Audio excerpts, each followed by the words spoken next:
to what I'm sure will be a powerfully moving, inspiring, and educational evening for all of us. I'm Mina Brewster, the health officer for St. Mary's County, and I'm so excited to welcome you this evening and to introduce our main speaker, Brandon Novak. Thanks to all of you who've taken the time to come together this evening and be a part of this really, really powerful event. Thank you to St. Mary's College of Maryland for partnering with our team at St. Mary's County Health Department in hosting this event tonight. And I wanted to give a special thank you to Stephanie Thomas from our health department, who is the main coordinator of tonight's event. I also want to mention that we're really excited to welcome A&E here tonight. They will be filming this event to feature their new feature called Addiction Unplugged that will be out this fall. The many forms of substance misuse and the chronic illness of substance use disorder have been affecting our country and community members for generations. Things perhaps became more visible, though, in the past couple decades, especially as we ran into the opioid drug crisis. And we started seeing the impact of that crisis on our individuals and families across the country. In St. Mary's County, we've been fortunate to start seeing more recently some improvements in things like emergency department visits for substance use, in numbers and other data that we follow to kind of see what the picture of substance use is in our county. But this data doesn't tell the story. It doesn't tell the story of the persons and the families who are struggling every day with this illness. Every person counts, and our vital collective effort to instill hope and recovery in our community is for them and for all of us. Tonight's event is part of the St. Mary's Goes Purple initiative. St. Mary's Goes Purple is a campaign to educate our community about the chronic illness of substance use disorder with the goal of ending stigma, advocating for treatment, celebrating recovery, and promoting harm reduction practices in St. Mary's County. The more stories we share of recovery and the challenges people overcome, the more we can support and inspire all of us along the way. So a giant thank you and welcome to Brandon Novak, who is here to share his own powerful story with us today. Brandon is a recognized TV personality, a global recovery speaker, a certified intervention professional, and a person in long-term recovery. He relates to millions of people across this country, at least 1 in 4, who are directly affected by addiction in their family. By sharing his story, Brandon offers us all encouragement and understanding for those struggling with addiction, as well as the opportunity to better understand the disease of addiction and how we can support our friends, loved ones, and ourselves. Brandon represents someone who can face challenges, overcome obstacles, and not only turn their life around, but empower others to do the same. Please join me in giving a big St. Mary's welcome to Mr. Brandon Novak.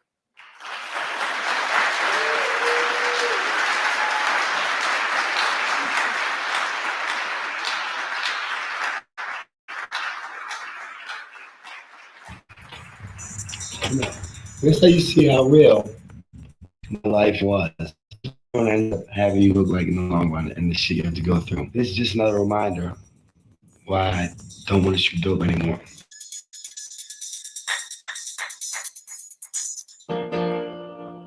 What's that, a school picture? Yeah, with his American flag. You know, he's a cute kid with a normal childhood.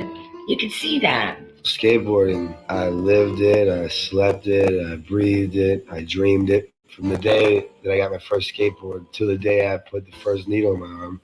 When he was like 10 years old, he was at Tony Hawk's house in California for the summer. Multiple times he'd get it. Brandon Novak, he had made it to sort of the top of his game.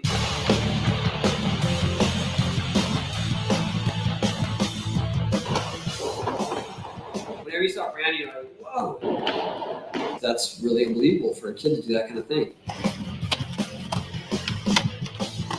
drugs came into play. It was such a gradual and slow process. I found bongs and the roach clips, the little pink bags and the pills. I definitely knew that he was having problems. He got into the really heavy stuff. And my life was slowly going downhill.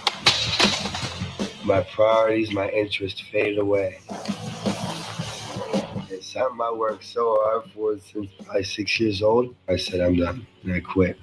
It was just so easy just to get high. I quit caring. I quit having hope in anything. That was really the saddest part about Brandon's life. Had he maintained his skating, he could have really made a career out of it.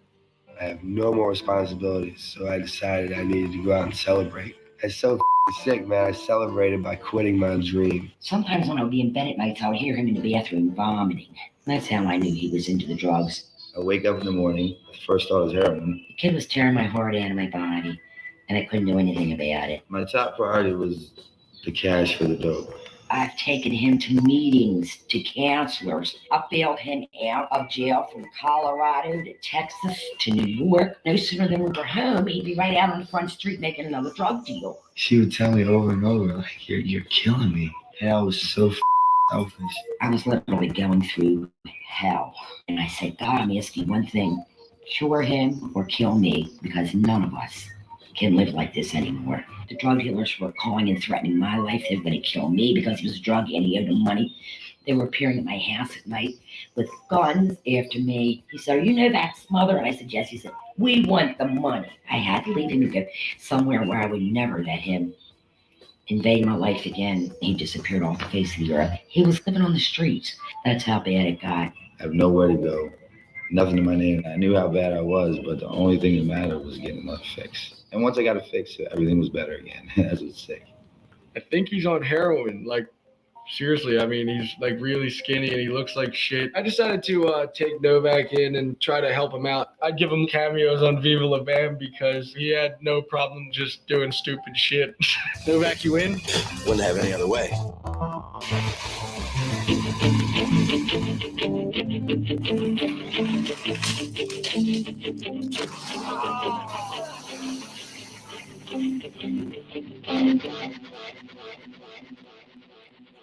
I've been shooting heroin to forget about all my problems. So not only am I overcoming the biggest fight of it all, which is quitting heroin, then I have to deal with all the problems that I've been avoiding and putting off by getting high for 6 years. I felt like I was putting my family in danger and ourselves at risk. And how do I know that his drug addict friends aren't going to come here? How do I know that he's not going to come and look here? I wanted to say that he was doing better. I knew he wasn't. He's sitting there lying straight to my goddamn face, like I'm this idiot. What kind of drugs you got now? Nothing. Nothing at all. I hate to be negative because I'd like to believe him because he's my friend and I want to believe him. I don't want to have you down, Brandon.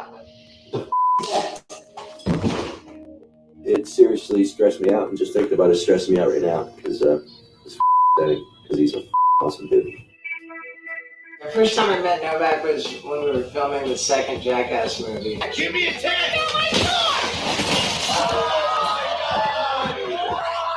He was nuts right away. You can say that about Brandon Novak. He makes an impression on you. You're Novak. Oh my God! He was a f***ed up, crazy drug addict who did gnarly stunts. I mean, he fit right in. Oh. There were some problems. It didn't take long to figure out that Brandon had a problem with drugs and alcohol. He was just always doing drugs, looking for drugs, more drugs, and then more drugs after that. Brandon had this book called Dream Seller, and it was an addiction memoir. I had to put it down. It was so frustrating for me. Because here's this book about a guy who knows so much about addiction, and is just unwilling to do anything about it. My days are kind of somewhat numbered, man. I have hepatitis C, right? And I drink every day like it's going out of style. And it's not fair, man. It's not fair to my mother. I just got a year in prison. Let me hear some song. stay the off drugs, kids, man, because I up so bad. I'm just so sick of lying, and I'm so sick of trying to figure out who I can tell the truth to and who I can't. This drug called heroin. Now ask yourself, is it fun? Or does it look real pleasurable and pretty?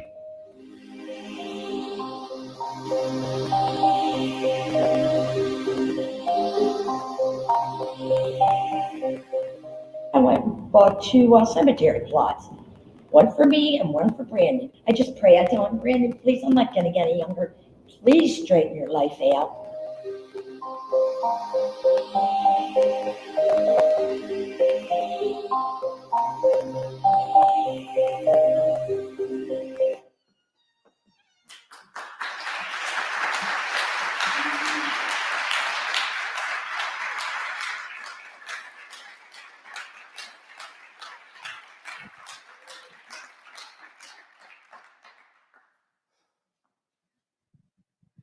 Statistics state, theoretical evidence dictates that I am to be high or dead right now. And the fact that I'm not is A, miraculous, equaling a miracle, and B, it defies logic. May 25th, 2015, I found myself at a position in life where I was divinely inconvenienced in just such a manner that the God of my understanding showed up and created just a big enough gap between me and the last needle that I stuck into my arm to allow me to have that moment of clarity to see what my life really looked like. And for the first time in my life, I became unaccepting of the outcome that I, Brandon Novak, continuously created for myself. May 25th, 2015, I found myself walking into my 13th inpatient treatment center. I had lost count of outpatients and detoxes. My mother had bought me a plot. People had begun to take life insurance policies out on me. May 24th, 2015, the day before I walked into that 13th inpatient treatment center, I found myself coming to after being on life support for 7 days at Mercy Hospital in Baltimore City. I had been medevaced to 4 different hospitals in 4 different states from 4 different overdoses. My mother, God bless her soul, had sold 3 homes to financially pay to go to 2 different treatment centers for me. In the beginning of my alcoholism, in the beginning of my addiction, she used to get on her knees and she used to pray to God, please, God, do not let tonight be the night that I receive that call. Please, God, don't let tonight be the night that I receive that call that my son has succumbed to his addiction and he's no longer with us. Please don't let tonight be that night, God. To, at the end of my run, a 38-year-old homeless heroin addict who wants to kill himself on a daily basis, just terrified to hurt myself in the process. God bless my soul. My mother, she would get on the very same knees and talk to that very same God and say, please, God, let tonight finally be the night that I receive that call. Please, God, let tonight be the night that I finally receive that call that my son has succumbed to his addiction, so I can finally know that once and for all, he's safe for the rest of his life, wherever he may be with you. How did I get here? How did I get here?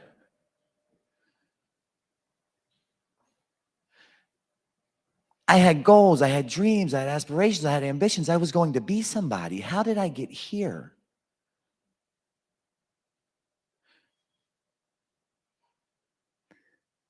My mother was a nuclear physicist on the board of Mercy Hospital, recently retired after 53 years of gainful employment, second longest employer in Mercy Hospital history.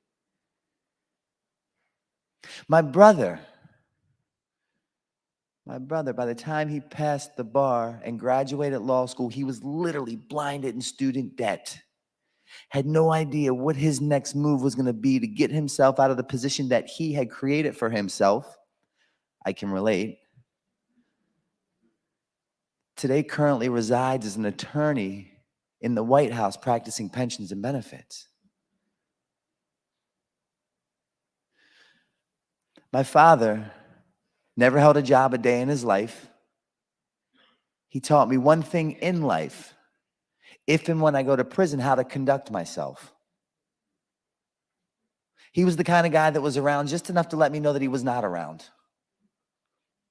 He acquired the liking of crack cocaine. His body shut down. He's no longer with us.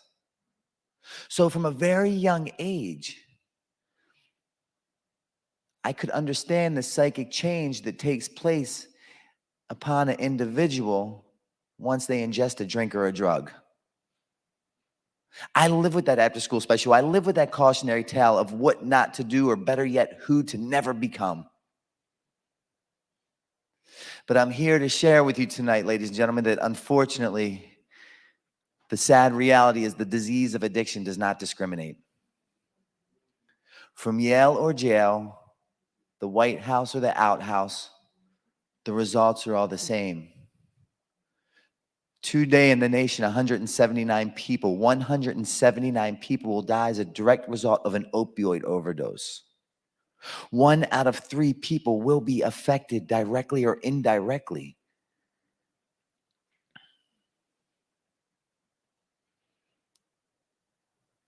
Me, on the other hand, I was blessed with the ability to get my first skateboard at the age of 7. That night when my mother put me to bed, she said, "Brandon, what would you like me to do with this skateboard?" I said, "I want it in bed with me." She said, "Why?" I said, "Because if I die, I want it to go with me to heaven." The moment that board touched my hand, I knew I was going to be a skateboarder for the rest of my life. I ate it, I breathed it, I slept it, I dreamt it. At 14, I was the first skateboarder ever to be endorsed by Gatorade. They're flying me to Chicago to the Quaker Oats building where they make Gatorade at the time. They take me to the warehouse where they do all these tests with the actual drink, and they put me on this treadmill, and they put Michael Jordan on a treadmill directly next to me, and they strap these EKGs to our chest and give us each Gatorade to see the effects that it has on different sports players. At 15, I'm touring the world with Pal Peralta. They're sending me prototype shapes that they're allowing me to design my potential pro model. I told you I had goals, I had dreams, I had aspirations, I had ambitions. I was going to be somebody. More importantly, what I was never going to be was my father.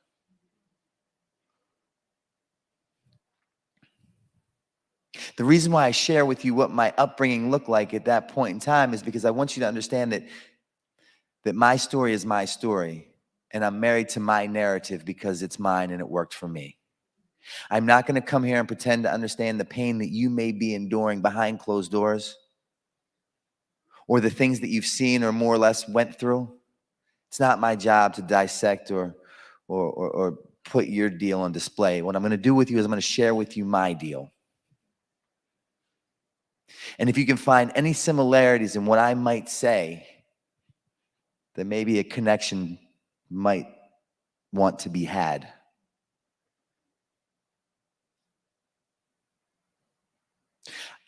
I don't remember the first time that I hit that joint. I don't remember the first time that I sniffed that line. I don't remember the first time that I swallowed that pill, that I put the bottle to my lips. I wasn't the guy that found the drink, found the drug, indulged in the deal, and said, "Aha, I've now found the reason for which I will wake up and get out of bed for every morning." That's not my story. As a matter of fact, skateboarding did for me at a very young age what drugs and alcohol did for me at a later age. Right? You give me a skateboard at the age of 7, you put me in a room with the world's prettiest models. I'll not only believe that they've been waiting for me, but that they're dying to marry me. See, later on down the road in my alcoholism, drugs and alcohol produce that same delusional narrative. So I don't recall the first time that I partook in a drink or a drug, but what I do remember, as sure as the day is long, the moment, the very first moment that someone attempted to stand between me and it. Just like I'm holding this microphone in my hand, I can recall it like it just happened. The first time in my life that someone attempted to stand between me and a drink or a drug.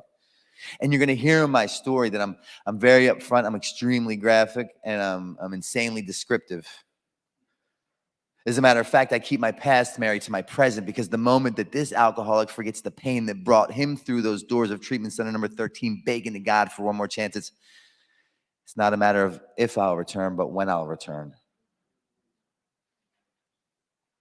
And unfortunately, anybody, any place, or anything that attempts to stand between me and a drink must and will go. And it's not personal. It's just business. Because the reality of my alcoholism is it possesses such a control over me that it does not care about how I feel about the things that I have to do to acquire another one. Because I really don't want to have to hurt you to get it, but I'm sorry, I just can't say no. And I swear, my friend, it's not personal, it's just business. And what that looked like for me is I was on a tour with a bunch of pro skaters, and we were in Chicago, and we were doing a demo at a skate shop. I was caught with a handful of drugs by a professional skateboarder by the name of Mike Villala, and he said, "Brandon, get rid of the drugs or get off the tour." I go to the sewer, I throw the drugs in the sewer. Short story long, I finish the demo, I go back to the hotel, and I meet a woman, and she drives me back to the sewer, and I pull the drugs out of the sewer. I immediately get caught. I'm now kicked off the tour. Now, see, this delusional alcoholic brain that I possess, this one that lies to me in my own voice, that makes me believe the unbelievable, tells me the skateboarding world needs me, it cannot go on without me, and I am an asset. And the sad reality is the skateboarding world does not need me. It goes on quite fine without me, and I'm a liability. But see, when I come out here and I put my hand up and I say, "Hi, my name is Brandon, I'm an addict and I'm an alcoholic," all that simply means, do not miss this, all this simply means is that I'm defiant by nature, I hate authority, and I will not conform unless it becomes my idea. See, because I possess this job that places me in a lot of positions I don't like to be in, and it allows me to feel a lot of feelings I don't like to feel, and that job consists of knowing everything. So thank you kindly, St. Mary's, for suggesting to me what I could potentially do to maybe better and or save my life, but I'm going to kindly suggest why you should fuck off. Because I know. And the scariest thing about my story is that my resume states, it reads that I actually do know some things. Because I've done some things in life that people may accredit to success, happiness, potentially even dream of doing. But the reality is, May 25th, 2015, I'm walking into my 13th inpatient treatment center. Everything that I own consists of 8 scarves, 2 jackets, 3 socks, a stick of deodorant. It fits into this bag that doubles as my pillow. A needle, a spoon, and a restraining order. And I'm trying to figure out how I got here. And at that moment, it came to me, you know what I do know? Is that I don't know. And my very best thinking at best places me in a position like this where I'm a 38-year-old homeless heroin addict who spends his days standing on the corner of Eastern Avenue and Patterson Park, prostituting his body just to secure enough finances to acquire another bag of heroin. How did I get here?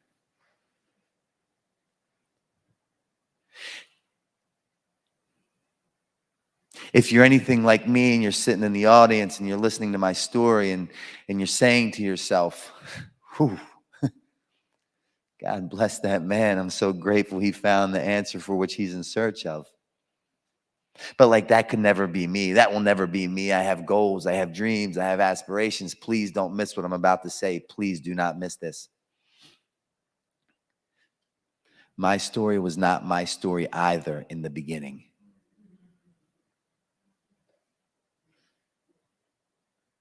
I promise you the story that I would have gave you at treatment center number 1, 2, 4, 6, and 8 looks drastically different than the story you're going to hear tonight after treatment center number 13 and 22 years of active addiction. They say a hard head makes for a soft ass, and I promise you my ass probably is the softest in this room.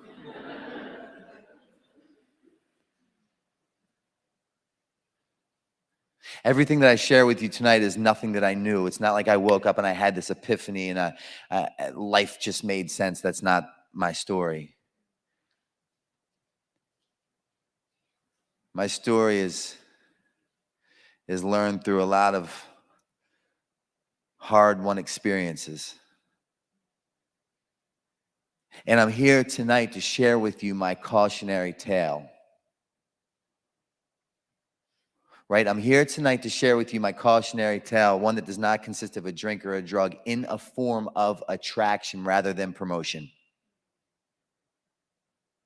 So if you're sitting in this audience and you're silently suffering or struggling with something that you do not want to share with your peers, it's okay. I get it. I've seen me do it.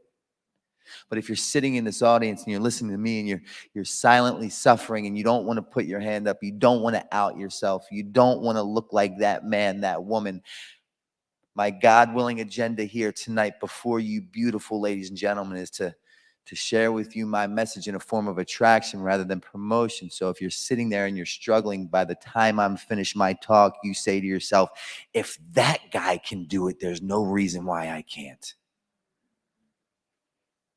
That's all I'm here tonight to do for you.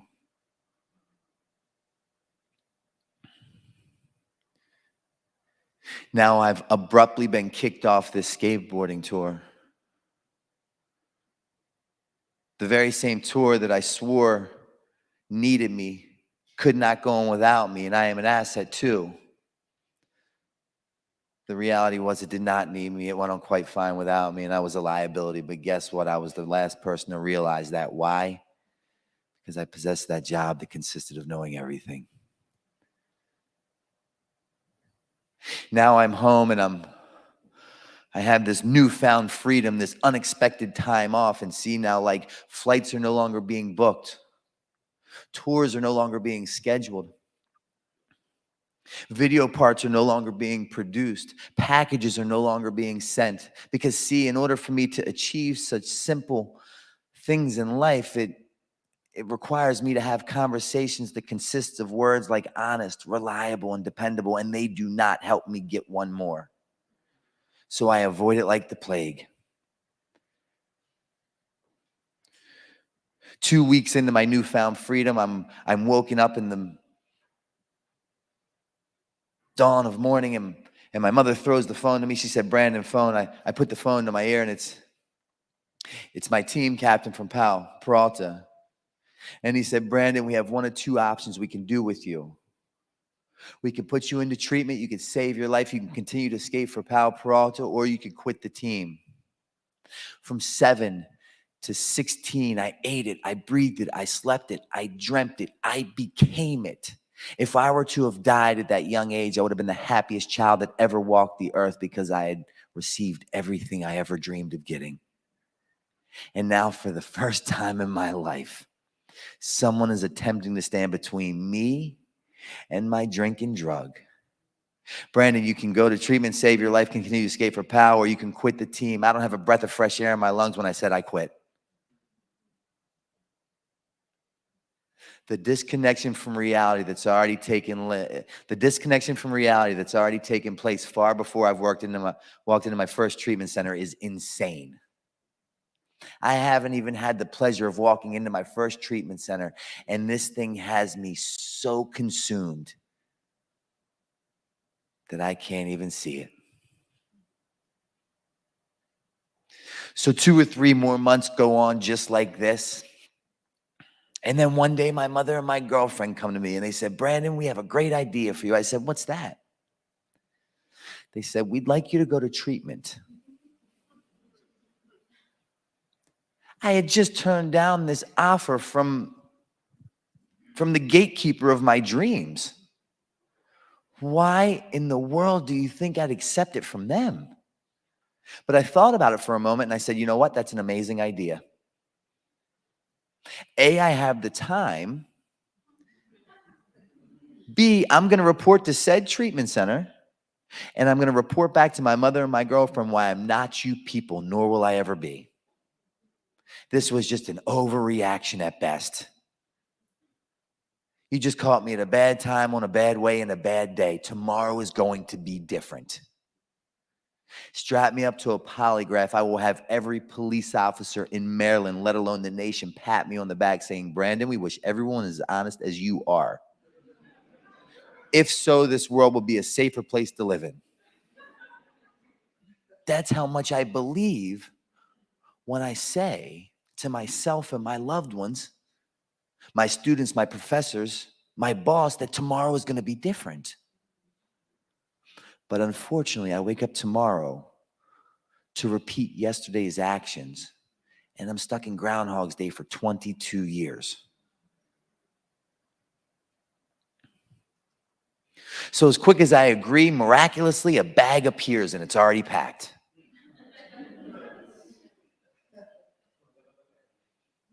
Car pulls up, I'm escorted to it. Mother and girlfriend dropped me off at the facility. I'm met outside by a very caring woman. She said, sweetheart, are you Mr. Novak? I said, yes, ma'am. She said, come with me, honey. And she takes me into this building and she walks me into this cafeteria. And this cafeteria is completely empty, not a person in sight. I follow her in. I'm in a room that's very similar, very eerily similar as this. There's these bright interrogation style lights shining down on me. I'm ill as a research monkey. I'm detoxing from heroin.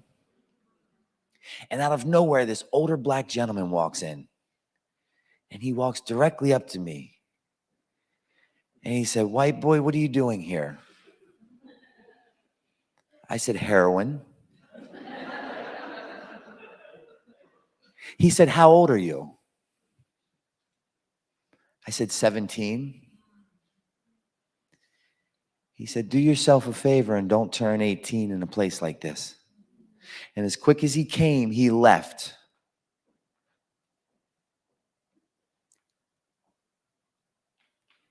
He nor I had no idea the significance of that simple conversation was ever going to have on my life. Mind you, I entered into this facility simply proving a point why I didn't belong, because after all, you people were my father and I can't stand you. I entered into this facility only focusing on the differences, not the similarities. You know what I could tell you about that gentleman? Where the 4 teeth were placed in his mouth. Because at the time, I had all mine. He's black, I'm white. He's 70 to 75, I'm 17. He smokes crack. I successfully do heroin. I don't understand what you found funny about that. And I'm just trying to paint the very vivid, clear picture of the disconnection of my reality already at 17, and I haven't even entered in my first treatment center.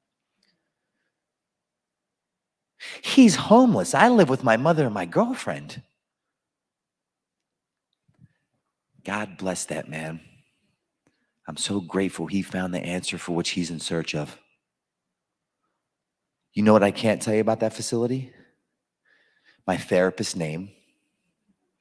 I can't tell you about those relapse prevention packets they're shoving down my throat. The healthy and unhealthy boundaries that they're instilling in me. Because if I could tell you about those things, that means that I can relate to being one of you people, and I want no part.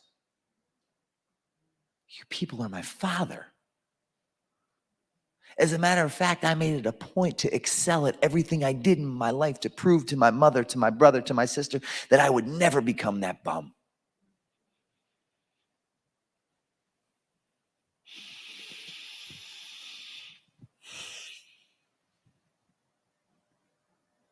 I successfully complete that 30-day treatment center.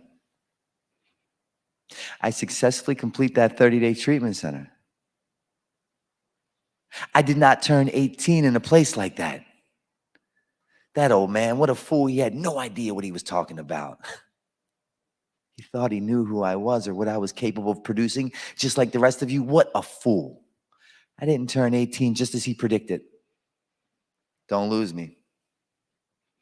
Because I turned 19, 20, 22, 23, 24, 27, 29, 32, 33, 34, 37, 38 in a jail or a treatment center.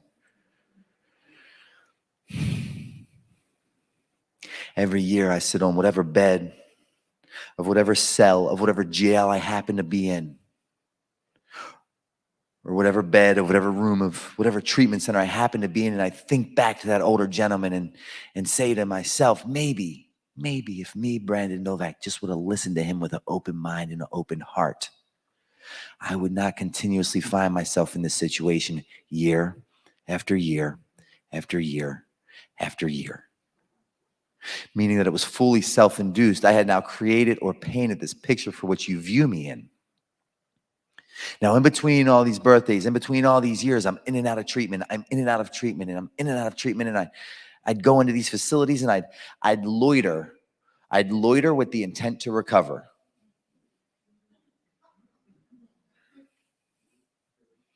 See, because I'd be assigned this therapist who was always quite easy on the eye, and my delusional alcoholic brain always told me that this therapist was dying to marry me.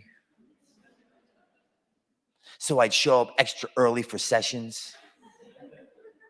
The model rehab client, I'd run classes, I'd be the sober compatibility buddy. Come early, stay late.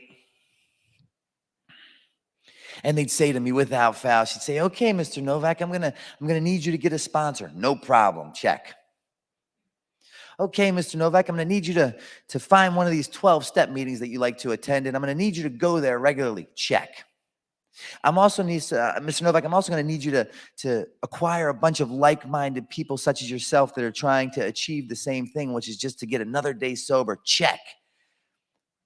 What I don't think that this therapist realizes is I was not the kid that would show up late to class in fear that you are staring at me. I was the kid that would show up late to class believing that you've been waiting for me. So everything that she's suggesting that I do is like a Monday morning.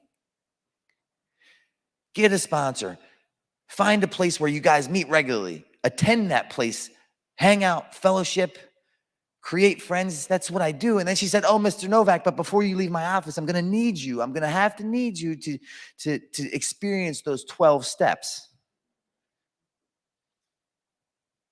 I'm beginning to sense a theme of overreaction, for Christ's sakes. But now for the life of me, it's Christmas Eve, 2006. 38 degrees outside. I'm in a shooting gallery in West Baltimore. I'm huddled up in the corner. I have a 3X white t-shirt on with a pair of 40-size jeans and some Timberland boots. I'm huddled up in the corner. I have my arms into my shirt over my knees, and my head into my shirt, and I'm because that's the only thing I can do that produces heat. How did I get here? What I've learned in my life is, see, I've been sober long enough now to look back and recognize the synchronicity in life's events that have led me to the right here and right now, which proved to me the God of my understanding is oh so real and has been doing for me so much more than I could ever conceive. The reality of what my life is, I told you, I didn't come in here and just have this epiphany and say, I got it. What I've learned in my life is that it's all in retrospect, lived forward and learned backwards.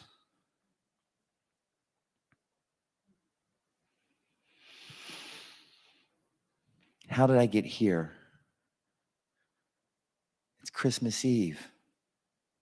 I'm huddled up in the corner of a shooting gallery in West Baltimore. Borderline freezing to death. How did I get here? I got here because I sat there with a closed mind and a closed heart, comparing out, focusing only on the differences, not the similarities, all while possessing this job that consists of knowing everything, refusing to conform because I can't stand authority. How did I get here?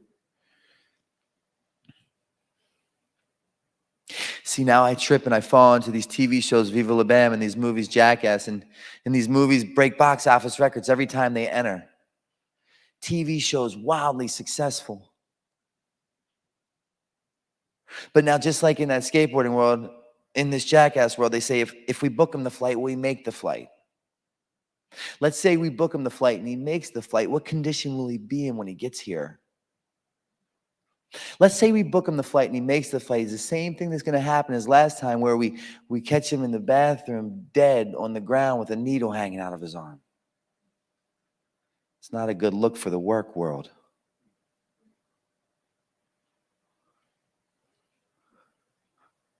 But this delusional alcoholic brain that I have, that lies to me in my own voice, making me believe the unbelievable, tells me the Jackass world needs me. It cannot go on without me, and that I am an asset. The sad reality is it does not need me. It goes on quite fine without me, and I'm a liability. But unfortunately, I'm the last person to realize that. Now, see, my paychecks are now being diverted to my second ex-fiance because, see, clearly they have a pattern of getting between me and my drug. And although I love them more than anything in this world, I had no option but to remove them from the equation. I really wish it didn't play out that way, but it's not personal, it's just business.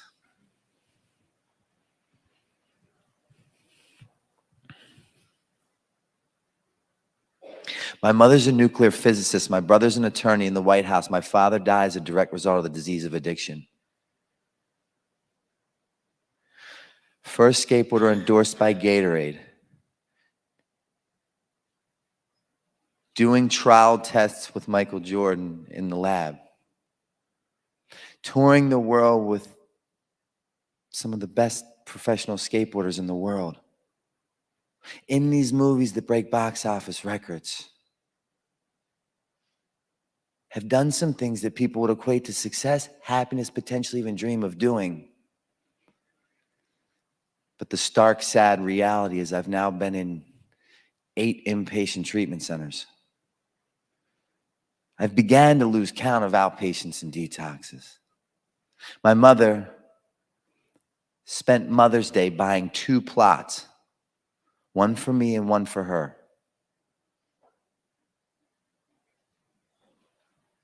I've been medevaced to 2 different hospitals in 2 different states from 2 different overdoses. I'm not going back to treatment center number 12. Why would I waste my time or yours? What is number 12 going to teach me that number 11, 10, 9, 8, 7, 6, 5, 4, 3, 2, or 1 missed? See, because the reality is I don't believe anybody in addiction gets here because we took the short bus to school. Quite the contrary. I believe we end up here because we're too smart for our own good. And then I'll sit in a seat of a 12-step meeting that potentially has the ability to save my life. And if I'm not vigilant enough, I will outthink myself right out of that seat.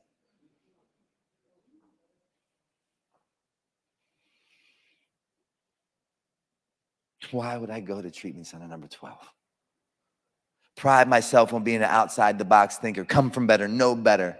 Live with that after-school special, that cautionary tale of the man I would never become because I watched what happened to Jerome. See, my father, Jerome, was the nicest guy in the world. Everybody loved Jerome. But when Jerome didn't come home to make dinner at 5:30 and we heard him and his biker buddies pull in the driveway at 3:30, the keys hit the lock, we shook like leaves because we didn't know what we were in for. So you've lost your mind if you think I'll become that man.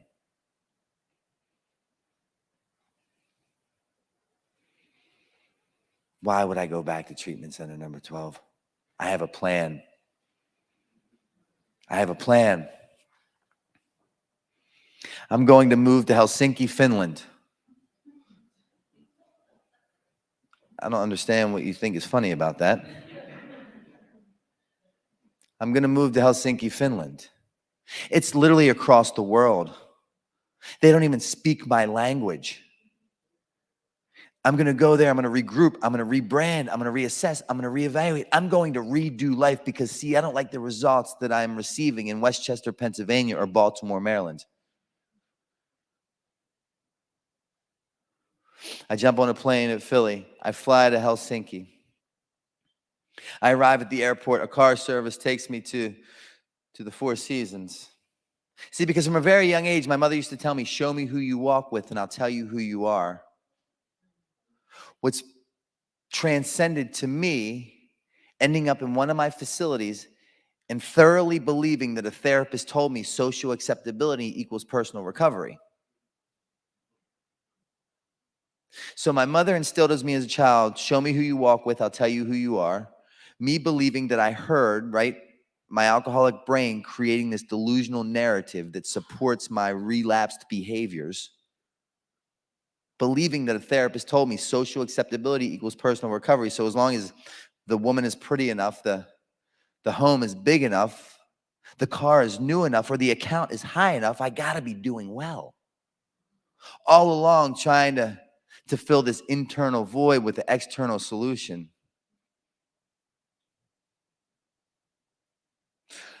I go to the Four Seasons because what alcoholic would stay at the Four Seasons?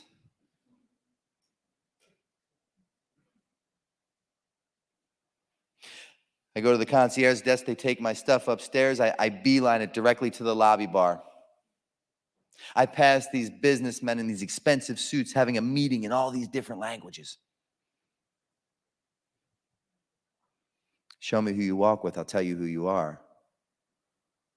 Social acceptability equals personal recovery.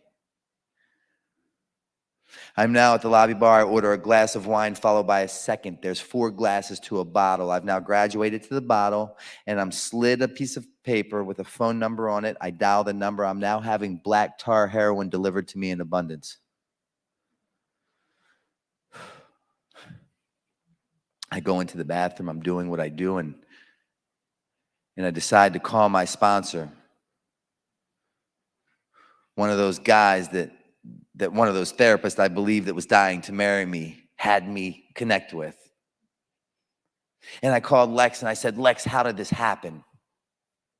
I was not supposed to do what I was doing in Westchester or Baltimore here in Finland. How did this happen? He said, if you have a second, I'd like to share with you something. But I know you're a very busy man with a really full itinerary. And after all, these international calls can become quite pricey. What, Lex? He said, I guess you skimmed over the part where we talked about geographical change not equating to recovery. You can't shake your shadow. You take you with you everywhere you go. I put you in Finland, you shoot heroin. I put you in a church in St. Mary's next to the water, you shoot heroin. Your mother dies, you shoot heroin. Your son's born, you shoot heroin. These therapies, these clinicians, they talk about this word trigger. Triggers are when my eyelids open.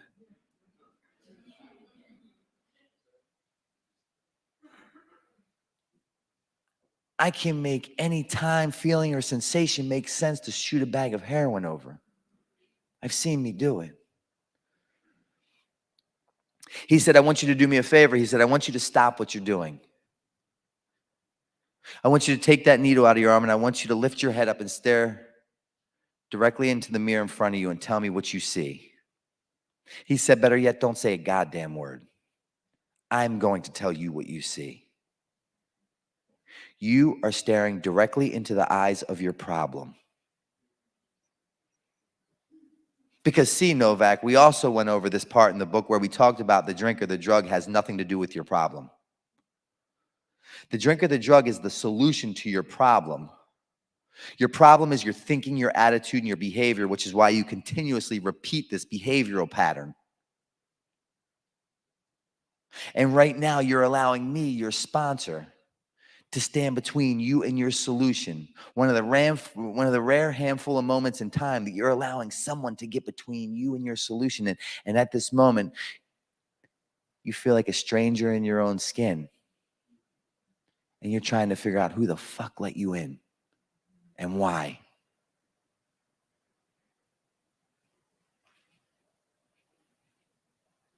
I said, you know what, Lex? These international calls are quite pricey. Because again, my delusional alcoholic brain will create these delusional narratives that only exist up here, only and as long as they're supporting my alcoholic or drug addict behaviors. Because the disconnection from reality and abnormality is astronomical. The abnormal has far become the normal. So the fact that you laugh at my idea to moving to Finland to escape my disease furthermore proves to me why you guys are simply morons.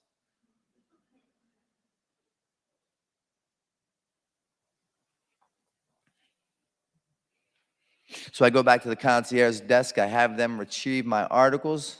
Don't even make it to my room. They bring my bag back. I'm now taken back to Helsinki airport, which in turn I fly back to Philadelphia because clearly Finland was the problem.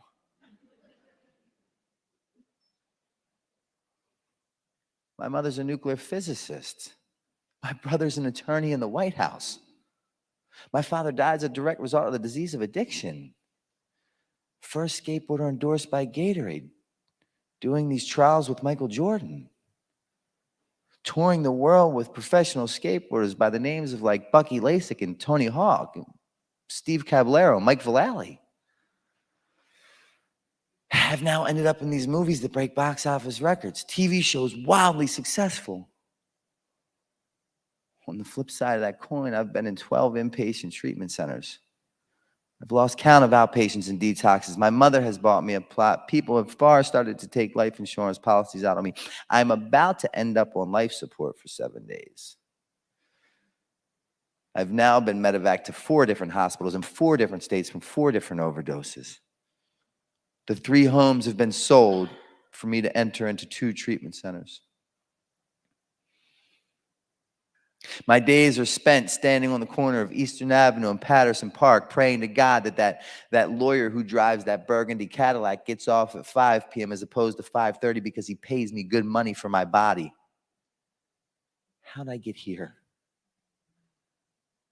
I got here because I sat there with a closed mind and a closed heart, comparing out, focusing only on the differences, not the similarities. See, because I possess this job that consists of knowing everything.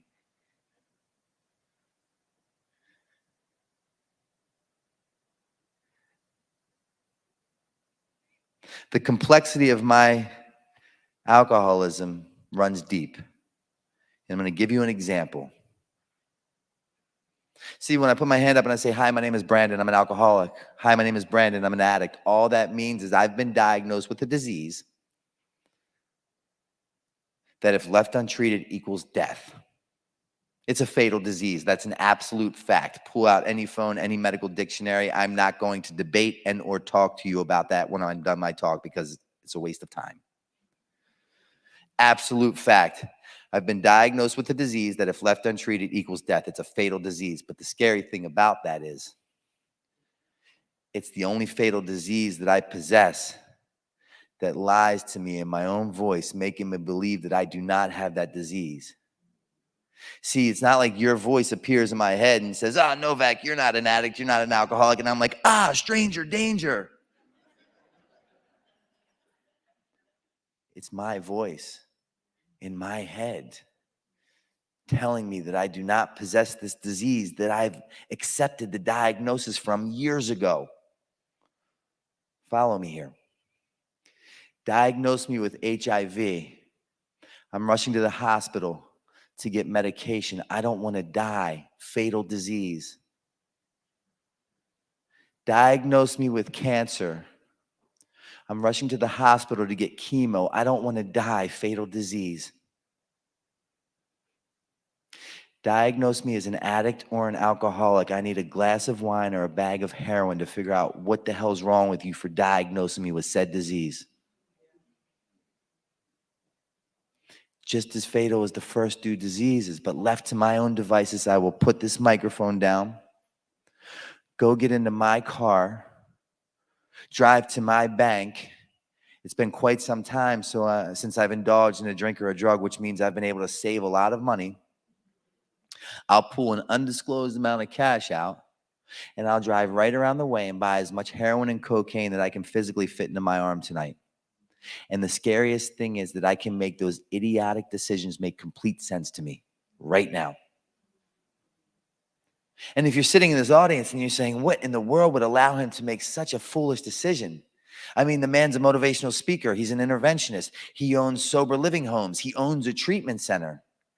He's a person in long-term recovery. He has a sponsor. I am like the face of recovery. And literally like this, I can put this microphone down, get in my car, go to the bank, get the money, go around the way, and have a needle in my arm within an hour. And if you're asking yourself what in the world would allow him to do such a foolish thing, it's so simple. Brandon only attends Brandon's Anonymous. Brandon only sponsors Brandon. And Brandon is Brandon's God. And when those three things are connected, it's not a matter of if, but when I repeat my history. And now, see, I'm not here tonight to give you a bunch of educated guesses or hypotheses of what may or may not happen with what decision I make. I'm telling you my story of my 22-year dance with my disease of alcoholism and how it played out for me time and time and time again. Because I told you, everything's in retrospect. Live forward and learn backwards. And it's so easy for me to see today, with coming up on 8 years of continuous sobriety, looking back, that all I did for the better part of 22 years was simply rearrange the furniture on the Titanic. My ship sank every time. So the man that you see here today simply arrived by doing process of elimination, but backwards. And the last thing I tried, ironically, happened to be the first thing that worked. So I'm not ready to go to treatment center number 13. I have a plan. I'm going to write a book. I have no high school diploma. I was kicked out of the 12th grade as a direct result of drugs and alcohol. Felt no need, have never received a GED. Until after I wrote my first book, I was incarcerated, and in the penitentiary, I decided I'd kill some time by taking my GED. But I'm going to write a book. I go to the Barnes & Nobles, I pull out a favorite author of mine, and I look at the outline of his book, and his book's written in 12 chapters, so I pen to paper, write 12 chapters. I have a very intelligent co-author. He's a professor. He has letters in front and behind his name. I take my 12 chapters, handwritten, pen to paper. I hand them to the professor. The professor, aka my co-author, turns 12 chapters into 23. We then acquire a literary agent through my best friend, Bam Margera's manager. My literary agent shops my manuscript around, a whole lot of no's. 1 or 2 yeses. We come to an agreement with Kensington publishers, Citadel Press. I'm now a published author who's written an autobiography addiction memoir. This book begins to do insanely well, selling hundreds of thousands of copies. Literally just revised. You people should understand this, you college folk. Literally revised in its 12th edition. Anyone who understands anything about the literary world, making it past the first edition is slim to none, and slim's generally out of town. I've written this autobiography, this addiction memoir. It's recently revised in its 12th edition. Hundreds of thousands of copies from all over the world. Bam, bam, bam, bam. I'm receiving letters from all over the world of people like you saying, Novak, I read your book. I did want my story to get as bad as yours. I have 30 days. People like you, Mom, saying, I read your book. I understand when my daughter picks the bottle as opposed to coming to have dinner with me on the weekends. It's not that I'm a bad mom. It's that she suffers with the disease of alcoholism. My delusional alcoholic brain just told me I wrote the big book of Alcoholics Anonymous or the basic text of Narcotics Anonymous. And for anyone in this room who does not understand what that is, number one, thank God. But number two, it's like the the Bible to a holy roller. It's our guide of living, our way of life. And I just believe that I've wrote it. But what I forgot to share with you is I wrote this book while being heavily under the influence of wine and cocaine.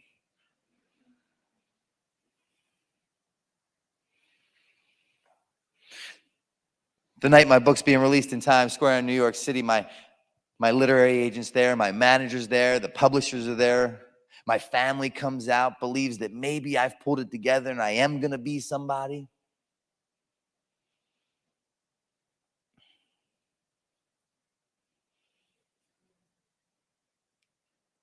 But I don't have any heroin that night.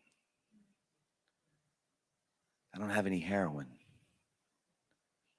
And I looked to my assistant, CJ, and I said, CJ, I'm going to need $100. And he said, over my dead body, I will not give you money that will kill you, or let alone ruin yet again another chance. And I said, CJ, do I need to remind you whose payroll you're on? He said, I don't care. Now, see, I have a buddy of mine with me from Baltimore as well. And see, he doesn't feel good either. And he's sitting over there, and I'm standing here, and all of a sudden, they start wheeling my books in these boxes on this dolly. And now they're now setting up this display case of my books. And I take a look at my buddy who doesn't feel good. He's withdrawing as well. And we take a look at each other. We don't say a word, but we have that complete conversation, that language of the heart untreated, if you will. And with that, he stands up, uniform precision. I walk over, he walks over. I grab 2 boxes of my books. He's just grabbed 2 boxes of my books. We've now just stolen 4 boxes of my own autobiography addiction memoirs from my own book release party. Run back to Penn Station, New York City, catch the next train back to Baltimore, sell the 4 boxes to 2 different stores, acquire the money, go buy more heroin. How did we get here?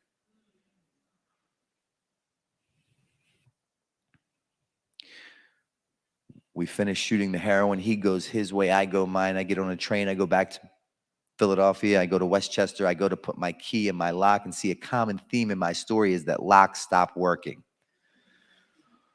I put the key in the lock, and the lock doesn't work. So I do the next best thing, and I kick the door in. And when I kick the door in, the home is completely empty. She had taken our paintings. She had taken our furniture. She had taken my clothes. She had taken her clothes. She had taken our cats. And I found myself lying on this floor in a fetal position, crying uncontrollably. And at that very moment, it dawned on me. This home is now a spitting image of what I have become. This big empty shell of a house now consoles this big empty shell of a man lying on the floor in a fetal position, crying uncontrollably. And guess what? The only thing I can think of at that very moment is that older gentleman from the very first treatment center that said, do yourself a favor and don't turn 18 in a place like this. He's the only thing that's dancing through my mind at that moment, because without fail, it was impossible. It was physically, humanly, and mentally impossible for me to deny or minimize the severity of not even my disease, but the situation I found myself in yet again. And all I could think is, if I just would have listened to that man with an open mind and an open heart, I would not be here yet again. And with that, my phone starts vibrating. And I'm lying on the floor, crying uncontrollably. I pull the phone out of my pocket, and it's my mother. My mother loved me when I didn't love myself. My mother prayed for me when I didn't pray for myself. My mother fed me when I didn't feed myself. She showed up for me when I didn't show up for myself. There is nothing in this world I would not do for that woman. I love her more than life itself. And my phone goes off, and it's my mother. And usually people have a hard time remembering this, but I think a lot of you will, since of where we're at. If you guys remember around 8 years ago when the police in Baltimore City killed that young black man by the name of Freddie Gray.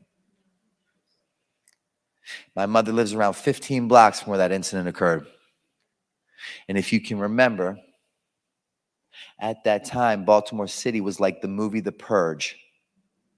They were robbing, they were looting, they were shooting, they were stealing, they were burning blocks down, they were burning police cars down. They brought in the National Guard who stood on every corner or every other corner with a machine gun and a tank, and they infused an 8 o'clock curfew. No one was to be on the streets. And my mother called me uncontrollably, crying, and she said, "Brandon, I'm terrified for my life. Can you please come make sure they don't burn my house down?"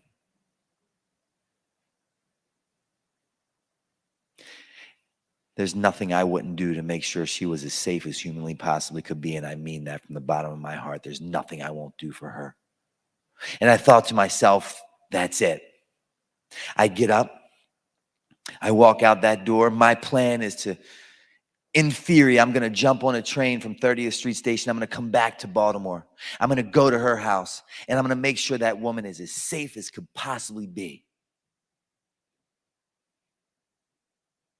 In reality, my disease of addiction said, "That's real cute, sweetheart. That's real cute, sweetheart. Let me tell you how your day is going to play out. Let me tell you what you're going to do.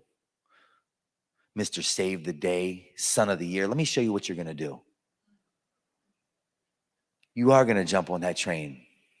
You are going to go back to Baltimore. You're going to go to your mother's house. You're going to walk up into her 78-year-old self's bedroom. You're physically going to remove that woman from that bedroom. You're going to commandeer that bedroom. You're going to stay in that bedroom for 3 months. You're going to leave that room once a day. Every morning at 4:30 a.m., your eyes are going to open religiously. You're going to gently sneak down the stairs because see what's going to happen at this point in time. Your mother's going to take to sleeping on the living room sofa directly next to the front door in the house. Because see, when I shoot heroin, I like to chain smoke. And when I chain smoke and shoot heroin, I fall asleep. And my mother's in fear that I'm going to burn her house down. So her next best thought is, if I'm chain smoking and shooting heroin in her bedroom and the house catches on fire, if she's sleeping on the sofa directly next to the front door, she has a chance to make it out alive. And you're going to sneak down those steps every morning at 4:30 a.m.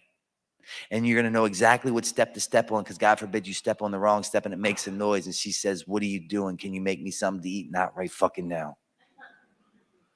This isn't personal. It's just business, Mom."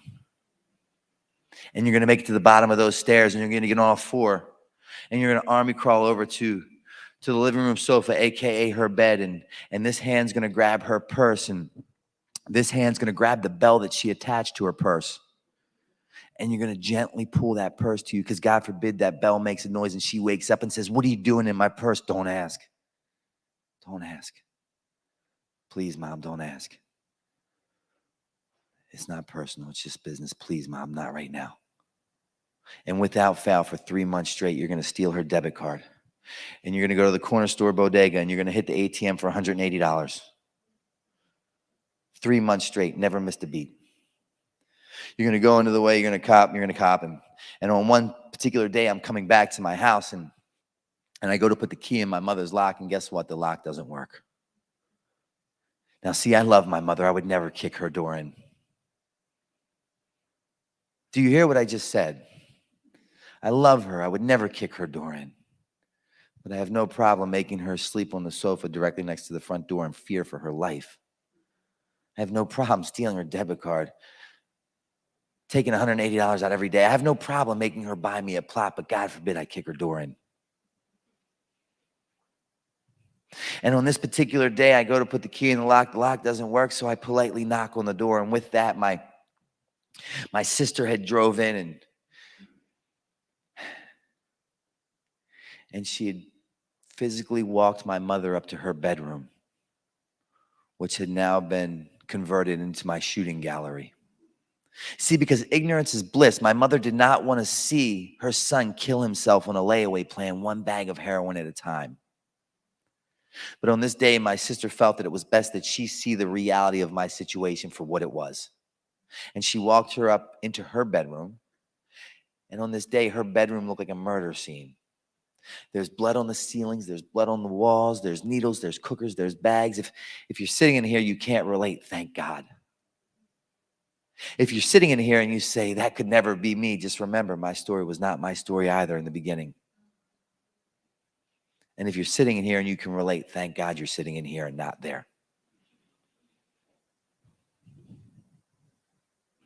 And with that, she packed up all my belongings and put that into my bag. And now I'm met at the door with my mother and my sister, and my mother's crying uncontrollably, and my sister hands me my bag, and my mother looks at me and she said, Brandon, it never gets easier when I share this. She said, Brandon, I'm sorry, but you have to go. You have to go. I will no longer love you to death.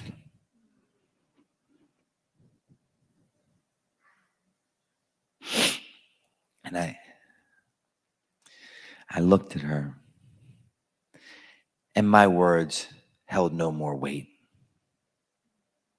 The writing was on the wall. I wasn't even going to try to walk my way out of this. And I looked at her, and all I could say was, Mom, do you hate me? She said, sweetheart, I'll never hate you, but I will never love you to death anymore. You have to go. My mother's a nuclear physicist. My brother's an attorney in the White House. My father died as a direct result of the disease of addiction. First skateboarder endorsed by Gatorade. Traveling the world with Pal Peralta, such as the legends of Tony Hawk, Bucky Lasik, Steve Caballero, Mike Vallely. In these movies that break box office records.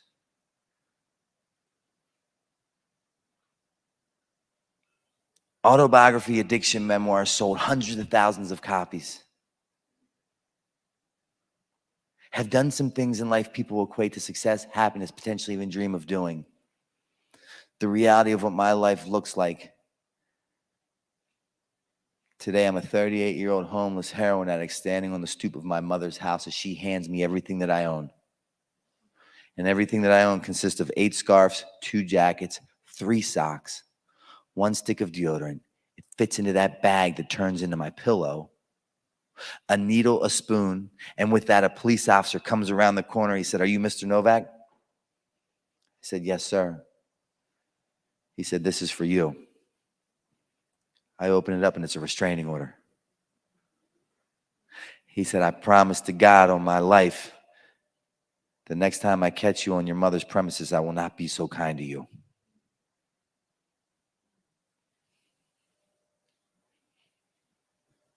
How did I get here?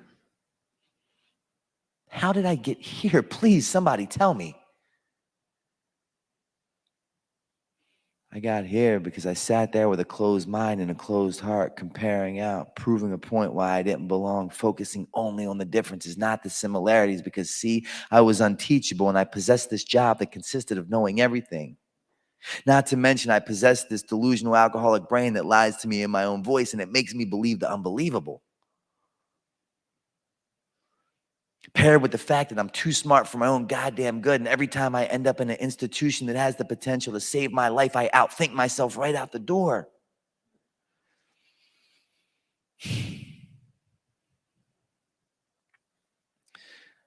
I take my worldly belongings and I'm walking up the street and my phone goes off on social media and it's a woman and she DMs me and she said, "I read your book, it saved my life." I could care less, I don't want mine right now.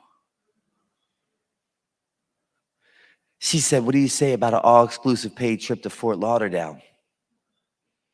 I said, "No problem. I need some heroin, some cocaine, some Xanax, and some wine." She says, "Done." Red flag number 1. My book saved her life, but she's going to give me substances that kill mine. But again, I'd much prefer it that way. I do a little bit more research. I realize she lives in a hotel. That's not a good look either. I do a little bit more research. I see that she's like a lady of the night or a dancer. I've seen me become both of those things for $10, so I have no problem with any of that. But see, she has two requirements that I must fulfill when I touch down in Fort Lauderdale. When I get there, she wants to party, and she wants to make love, for lack of better words. Now, see, I don't know about anybody in this audience, but when I do heroin, I sleep. So I know that I'm going to wear my welcome out really fast with this woman. Because after all, she's paying for the airfare, she's paying for the food, she's paying for my drugs. Come on.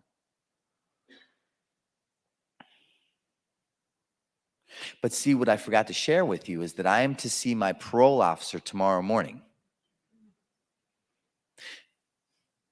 My parole officer's name is Mike Pfeiffer.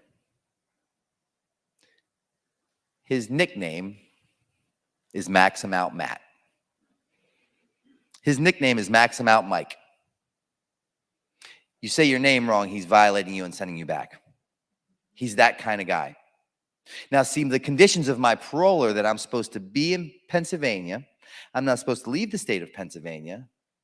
I'm supposed to remain clean and sober. I'm supposed to be in his office at 8:30 a.m. and I'm supposed to produce a clean urine.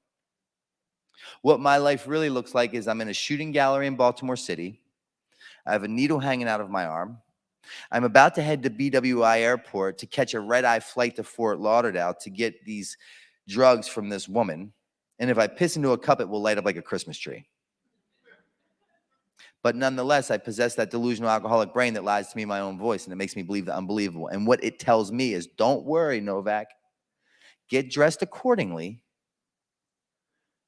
Hurry up and get to Fort Lauderdale. Get what you need to get to from that woman, and you'll be able to make it back in plenty of time to be in Chester County at 8:30 a.m. to produce a clean urine from Mr. Pfeiffer.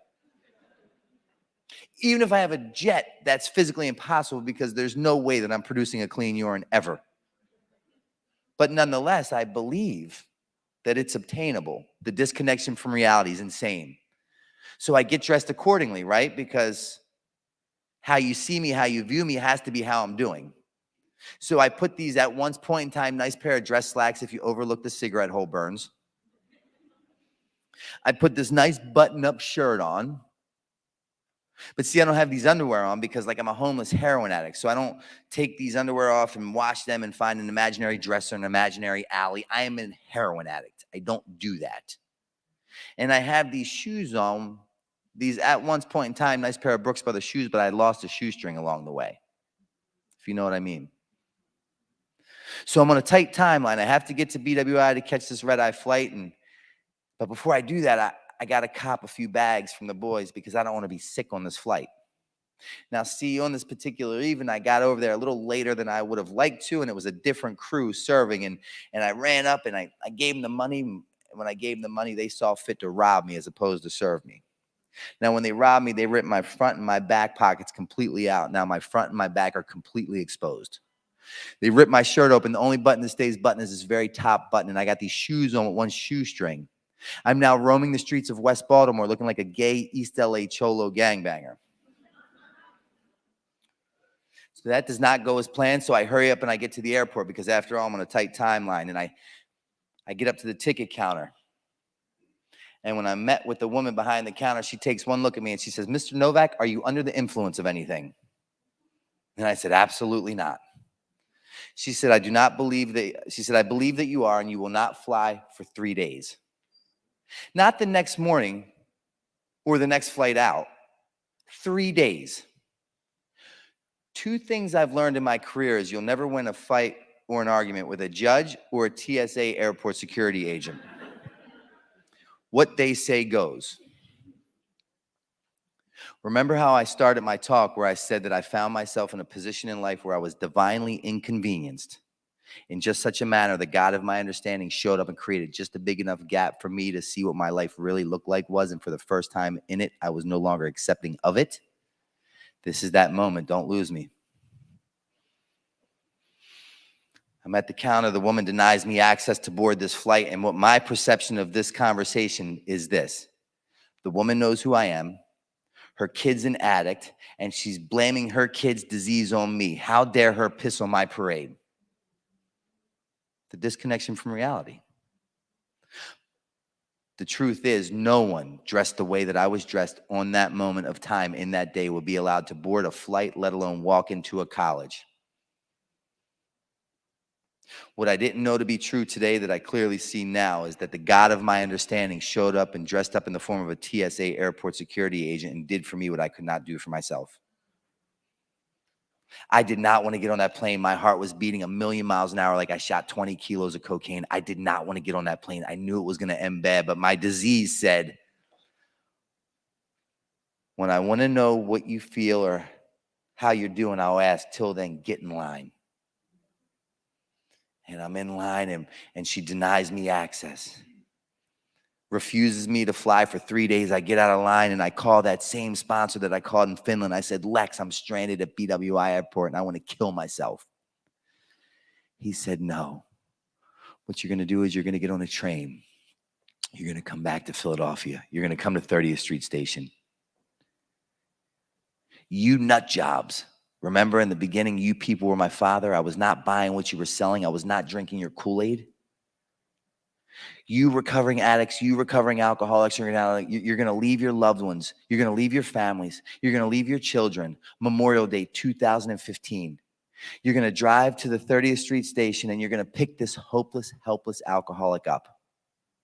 You allow me to spend the night at your house. You take me to see my parole officer the very following morning. My parole officer who promised me if I ended up back in that chair, he was going to violate me, no questions asked. He took a look at me. He said, son, are you ready? He said, son, are you tired? I said, Mr. Pfeiffer, if you give me one more chance, I will not disappoint you.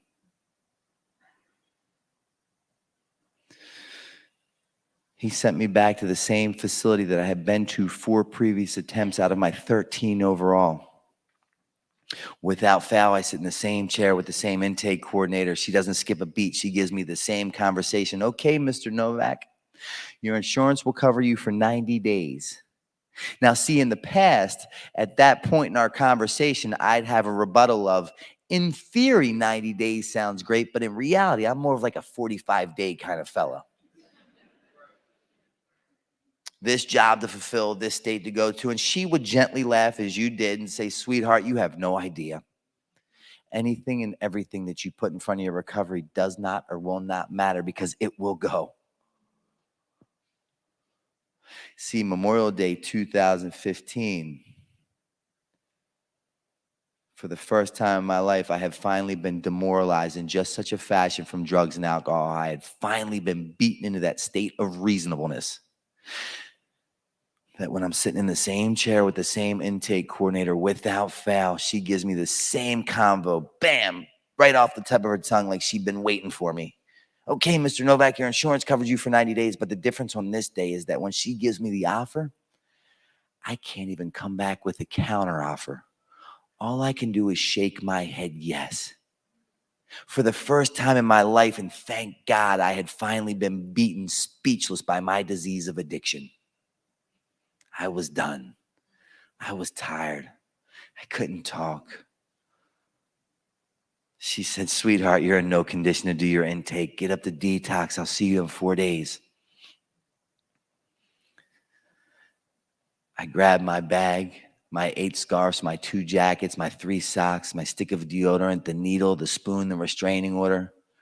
I walked my gay East LA Cholo gangbanging self up to detox. And I make it to the door, and I'm met by a 19-year-old tech who goes by Brian. And Brian said, Mr. Novak, you're back. I said, aren't you a genius? You don't miss a beat, do you, Brian? And Brian says to me, Mr. Novak, I regret to inform you, but your clothes are not rehab-oriented. You need some underwear. You need some sweatpants. You need some slides. And I remember you caught like sober people saying things like, a grateful alcoholic will never drink again, and a grateful addict will never use again. And it didn't make sense until it made sense. And on this day, as I'm having a 19-year-old kid reprimand me about putting underwear on, I found myself for the first time in my life praying to myself, because God forbid, remember I said if you're sitting in here suffering in silence, I can relate. I found myself praying to myself because God forbid anyone heard me say this out loud, but I was saying to myself, please, God, just let me find a pair of underwear. And Brian said, don't worry, Mr. Novak, that's no problem. Come with me to the basement. We're going to go to the donations room and see if we can find you some used underwear. I think that might be the first time that I'm going to agree with your laugh tonight. Because I don't know if you're aware that my mother's a nuclear physicist. My brother's an attorney in the White House. Skateboarder for Gatorade, touring the world with Pal Peralta, in these movies that break box office records. Crazy successful publisher who written this autobiography addiction memoir, hundreds of thousands of copies. Done some things in life people equate to success, happiness, potentially even dream of doing. The flip side of that coin, the sad reality is I'm a 38-year-old homeless heroin addict standing in the basement of a Catholic Charities rehab that cost me $2 to get into. I'm in this room that has no electricity, so Brian hands me his phone.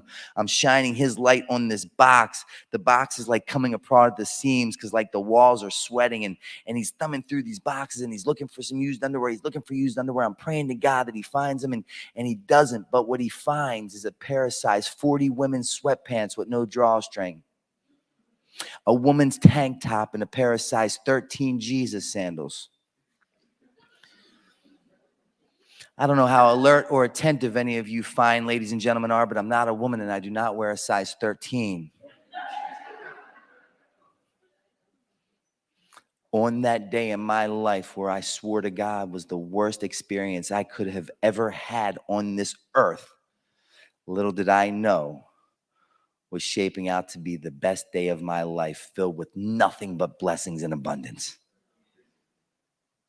Because all of a sudden, this 19-year-old kid who 5 seconds ago I wanted to knock his head off his shoulders, because see, he was so happy, smiling from ear to ear, actually excited to see me. What Brian doesn't understand is that it's been a long time since I found anything to be optimistic, let alone smile about in life. So when you did it in my company, I took it personal.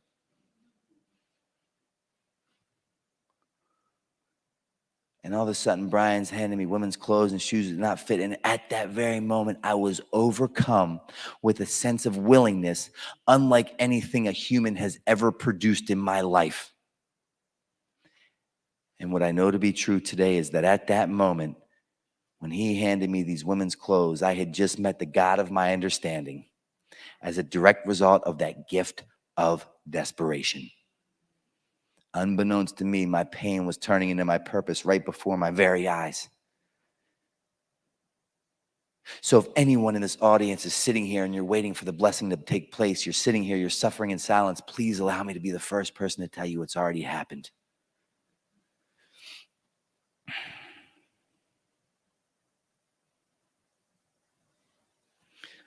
take the women's clothes, the shoes that did not fit. Overcome with a sense of willingness unlike anything a human's ever produced. I cannot wait to get upstairs, to get this shower, get the Baltimore City smell off me. Never so excited to put women's clothing on in my life.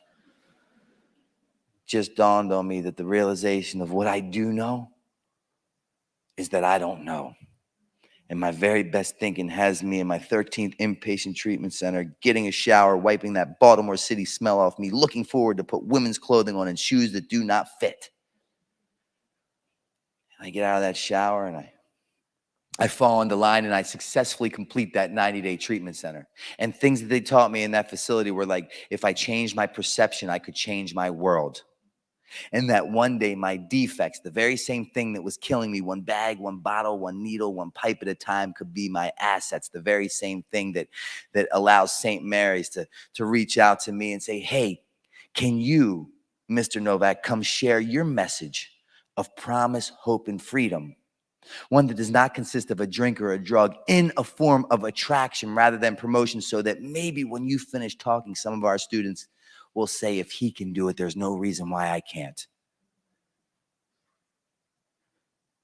I successfully completed that 90-day treatment center. From that treatment center, I went into a sober living house where I lived for 1 year. 90 days into my process of sobriety, my mother, the one that bought me a plot, my mother that served me with a restraining order, that woman, my mother that prayed for my death, my mother, the one that sold 3 homes to pay for 2 different treatment centers, she called me 90 days into my process of sobriety, and she said, Brandon, I hate when you come to visit me. And I said, why? She said, because I get so sad when you leave.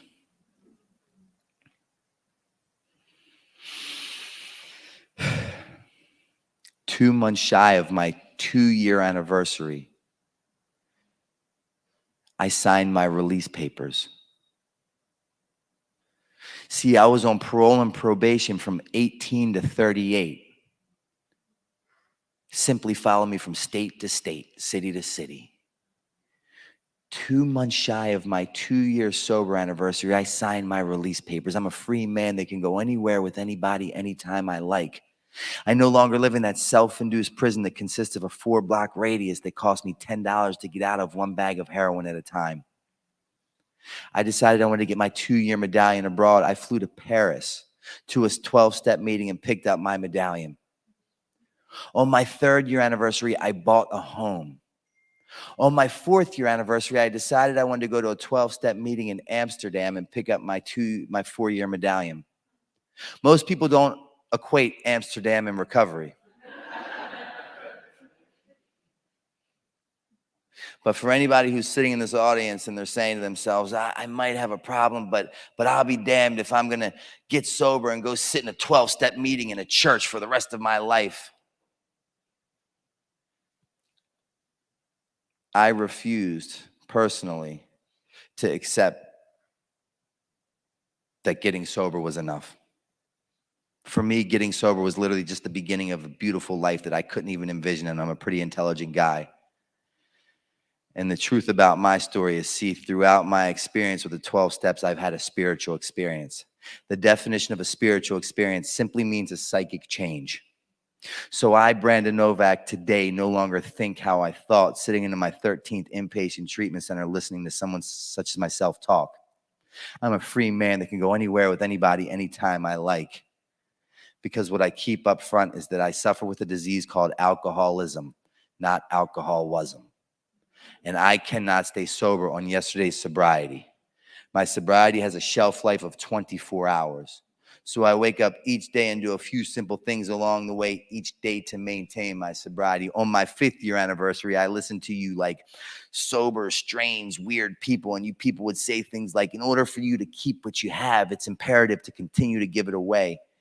And I promised myself that when I found myself in a position where I was financially capable, I was going to recreate that sober living house that did for me what no other place had ever been able to do.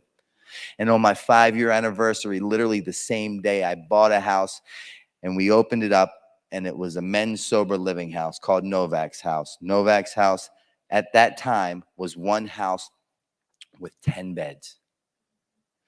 Today, there are 6 Novak's house with 65 beds. And my mission is to travel the nation to raise enough money to provide scholarships for any man seeking a safe, sober environment throughout their sobriety after completing a treatment. May 25th, 2022, I celebrated 7 years of continuous sobriety. What I've learned in my journey is that the disease of addiction is not a death sentence. And your history does not have to dictate your future, but it can absolutely guide and direct it. And as long as you're breathing, it is never too late. Sobriety truly has given to me everything that drugs and alcohol ever promised me. I'm going to close with this story. There's a father, and this father's working from home, and he's swamped in paperwork. And he's watching his child, and his child keeps banging his dad on the knee. Dad, take me out to play, take me out to play. Father, overwhelmed with all this paperwork, he's trying to think of an activity to consume his child so he can finish the work. And he's racking his brain.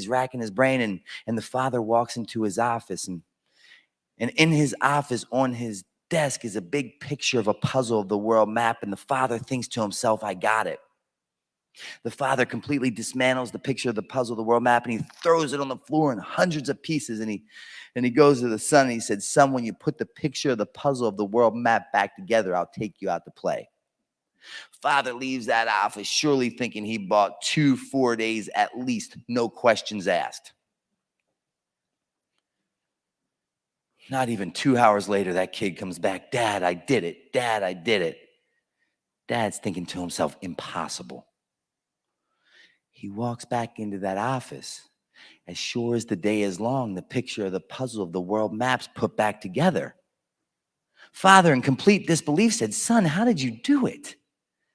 Son said, Dad, it was easy. Dad, it was so easy. Dad, it was so easy. On the back of the picture of that puzzle, the world map was a picture of a man. I put the man back together. The world fell back in place. Together we stand, divided I die. My name is Brandon Novak. Thank you for your time.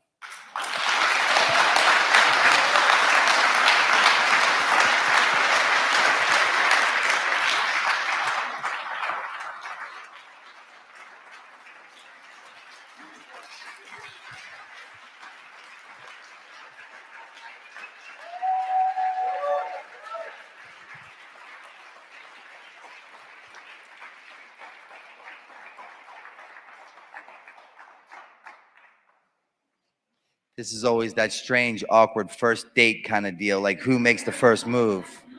I believe there's a question and answer to follow. If anyone has a question, I guess scream it. I don't really know how this is running, but I'll act like I do, and I'll answer.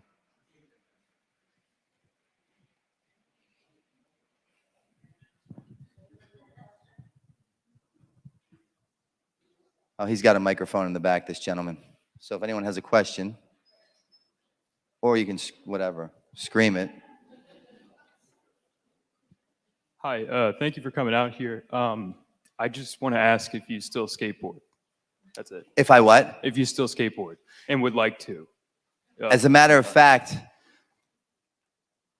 I just finished filming a video part, which will be accompanied with that pro model that I never achieved because I pursued heroin instead. And I'm about to release both of them within the next 3 months. And this video part that I'm producing is the best work that I've done to date. I'm literally in the best shape physically, mentally, and spiritually at 44 than I was at like 17. So yes, that's it. Skateboarding has saved my life, man.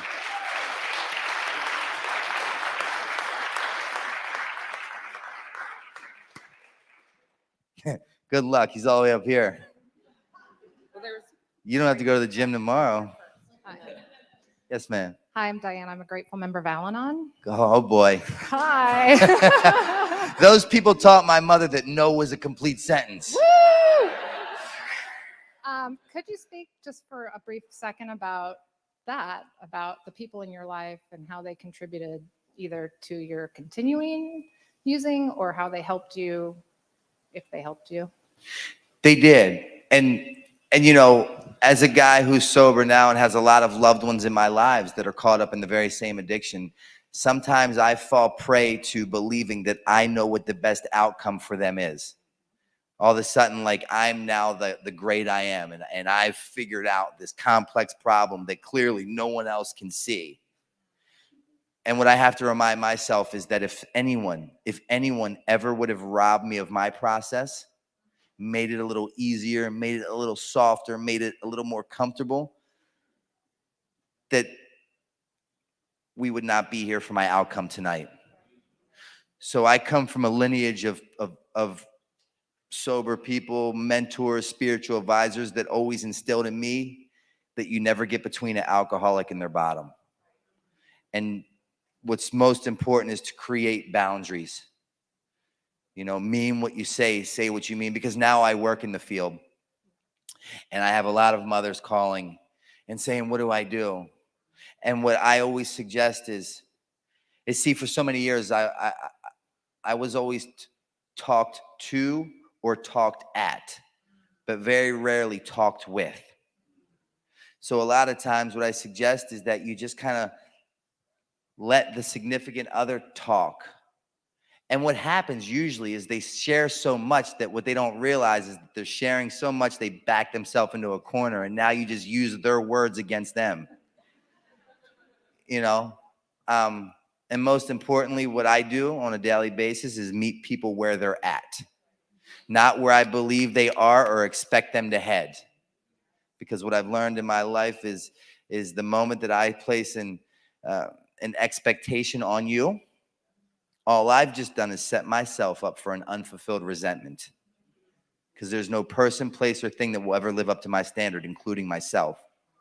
And us 12-step sober people understand, maybe, hopefully, that resentments are our number one offender. And for our number one offender, it will allow us to drink. And to drink clearly is to die. Or even worse, not die and continue to wake up every day and do things against our will just to achieve another drink or a drug. So I just remain open-minded and keep a very close connection with my higher power. And I don't want that word to scare anyone off because it can be intimidating. I'm not a holy roller. I'm not religious at all. I'm insanely spiritual. And after all, at the end of my day, I'm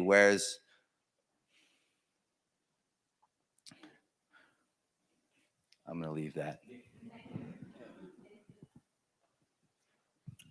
Amen. Thank you. That was powerful. 2 questions. When and where are you celebrating? And you said spiritual awakenings through your steps. How did that change your life, the step work? What the 12 steps did for me was it lifted me of the obsession and ridded me of the desire to drink or drug. No human, place, or thing was ever able to do that. I've traveled the world. I've surrounded myself with people, and I've done a lot of things in hopes to rid myself of that mental obsession or that physical ailment. And nothing worked until a power greater than myself relieved me of bondage of self. Because what happened is that why I did bad for so many years with my alcoholism and my addiction is because I simply underestimated the opponent that I was up against. The fact that I underestimated the opponent that I was up against, and I was not armed with the proper facts about what I was diagnosed with, I was destined to fail. It was evident. So now with that healthy respect, armed with the knowledge, I'm very aware and understanding of what can or cannot happen depending upon the decision that I make. So I stick to the basics because what these people told me is that if I stick to the basics, God willing, I never have to go back to the basics. I don't get lost in the accessories of life, although I'd like to sometimes. But I did the worst thing that I could have ever done. And if anyone in here just sat through their first sober talk, please allow me to be the first person to apologize. Because what's going to happen if you are in here, you're suffering in silence, or you're openly saying I'm a sober guy, is try to go back out and have a glass of wine when it's cut with AA. Or try to shoot a bag of heroin, sniff a bag of coke when it's cut with NA.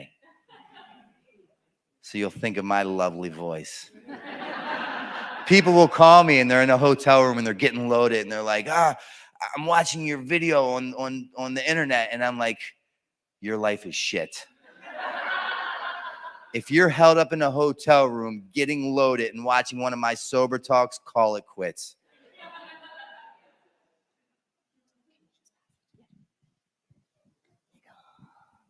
Hey, man, my name's Jonathan, a 20-year dope habit and 8 years in recovery. Yes, sir. Give it up for Jonathan. Thank you. I've worked in MAT, methadone programs for years. Oh, and real quick, I'm sorry. Before I get away, where am I celebrating? But I'm listening to you. My brain works weird. Go ahead. In 1 week, I will be opening up my own treatment center in Wilmington, Delaware, called Redemption Addiction Treatment Center. My goal is to continue to help as many people as possible without anyone ever telling me no. And what better way to do that than becoming an owner and operator of one?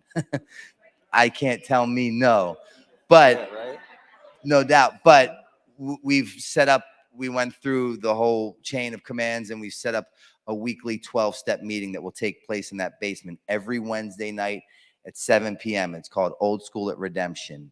Look it up, and I'll be celebrating there around the 25th of May. Back to the MAT. All right, MAT. What do you think about it? I'm a big fan of it. Okay, right on. Because it was never really clear. I watched some of your videos and stuff, and I never heard you mention it. You have any experience with it? Additionally, I like what you said about the spiritual awakening. And can you talk more on that? I know with me, and it said a lot, and you get sick and tired of being sick and tired, right? And you're so beaten down, you're out of ideas, right? Your worst thinking's kind of got you where you're at, and you're just done, and you feel it, right? I've looked in the mirror many times and said to myself that I was done. But the last time I actually felt it, and it was almost like a weight was kind of lifted off your shoulders. You know what I'm saying? Do I? Yeah. So, but the only sorry. Yeah. No, go ahead. Well, the only difference is that last time what he said was absolutely accurate. I knew in my heart of hearts I was done, but I also knew that I felt like that before. And when I would end up in a facility, the first person I'd do is I'd call my mother, I'd call my ex-fiance, I'd call my employer and say, I'm done. Things are different. I've seen the light and we are good to go. Yeah. And you expect them to be like, oh, great.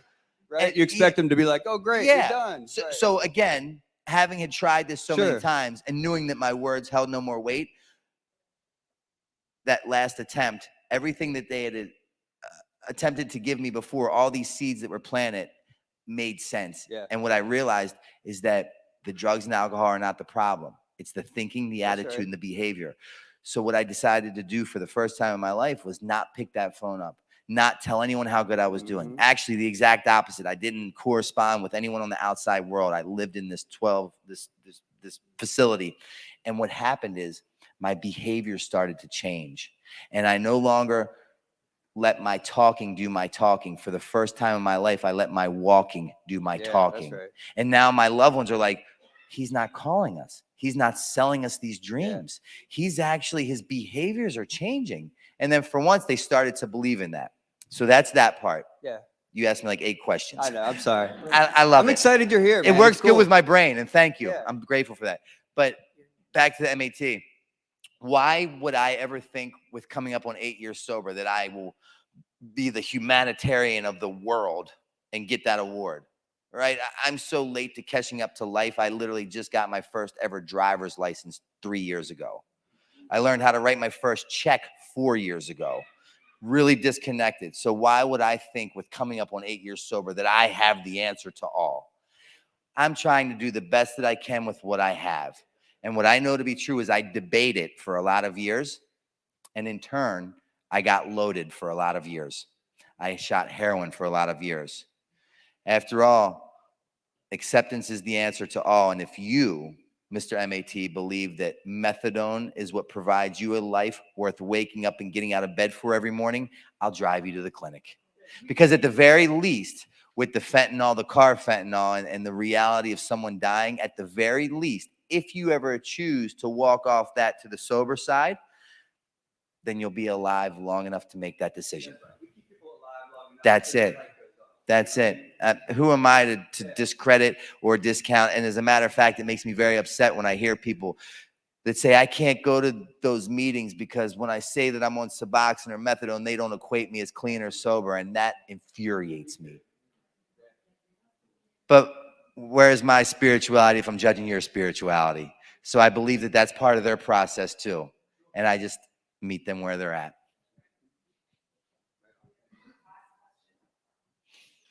Yes, sir. Hey, Brandon, thanks for coming, man. I watched your video the first time, April 2018. I've been to 15 treatment centers myself. I got clean November 5th, 2018. I follow you on social media. I said, if he ever comes to the area, I'm going to see him. My life is completely different. I can relate to a lot. My question to you would be, how is it kind of adapting to, you know, the Narcotics Anonymous world with who you are, you know what I mean, as a person, going into meetings, you know what I mean? How are you able kind of to turn that off or, you know, trust what people say, hear people out, and really, you know, we're more alike than different. How was that for you to get uncomfortable with so many people probably knowing you and realizing who you are, and still today? Great question. Congratulations on your recovery, and thank you for supporting this cause, right? Because I can't do it alone, and my recovery and sobriety relies on you and your journey as well. So thank you for showing up.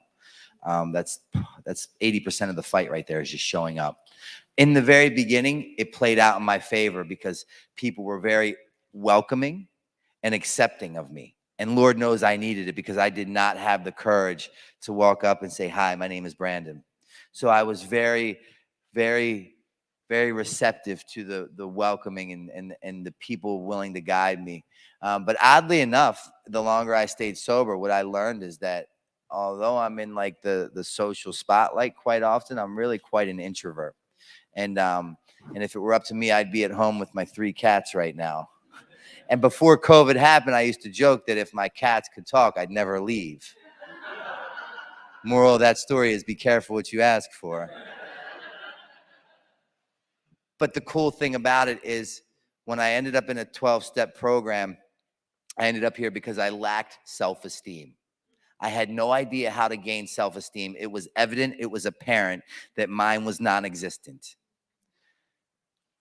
But I didn't know how to get it.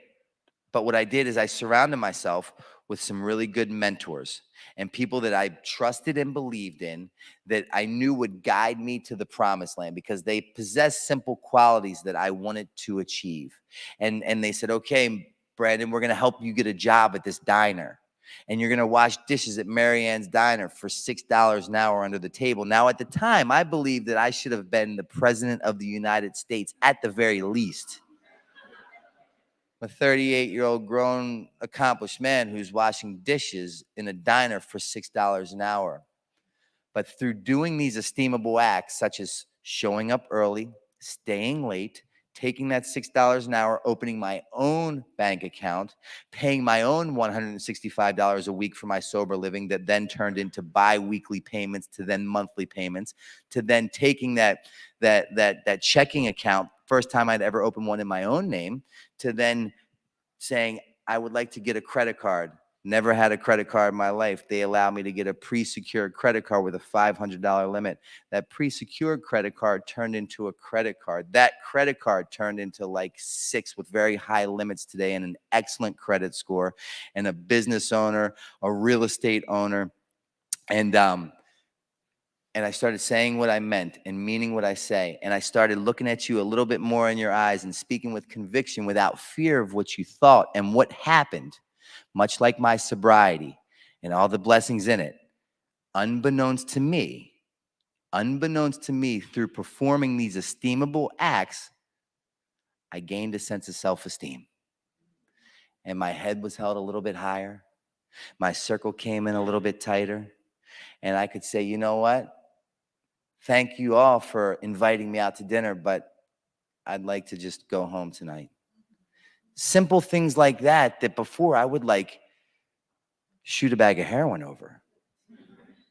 Really, really. You know, and so now I have a very select group of people that I call. My sponsor, believe it or not, is not one of the ones that get my calls when I'm having some issues in the beginning, because I have a really good network of people. And what I've done is I've freed my sponsor's time up so he can help some other people that need a little bit more hands-on than I do. You know, so I have like layers and levels of people that I call, and it's such a blessing. And I know that when I call these people, they'll answer, and whatever I need, they'll do the best that they can to come up with whatever I'm looking for. And that allows me to sleep at night. And that in turn allows my mother to sleep at night. And that's the deal. Yes, ma'am.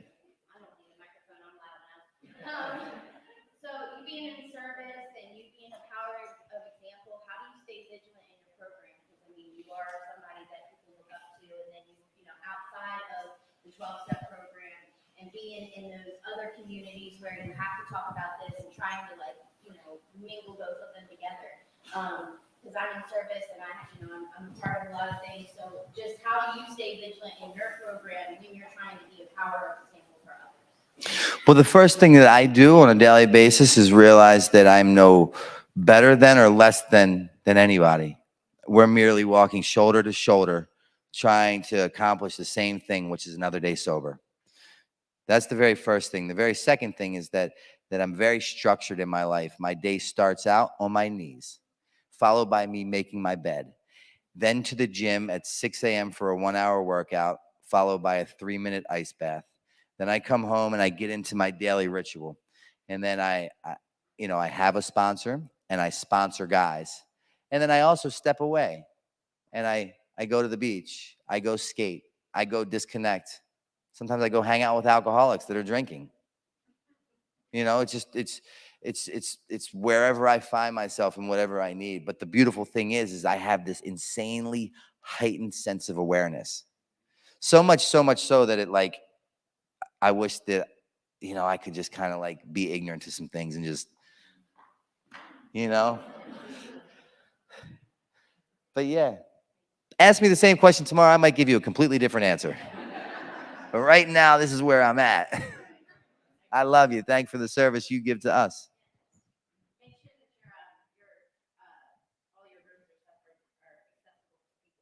I did. I'm dealing with that right now. With the bathroom, the entrance was not wheelchair accessible, so we are opening the bathroom doors out literally as we speak. That's no doubt. Everyone deserves a chance, and that's why I'm opening a facility, because I don't want to have to ask someone else if they've called the contractors to open that door up. I'll do it. I believe we create the environment that we seek. How dare I get a chance at a new way of life and just forget what got me here? Doesn't even make sense.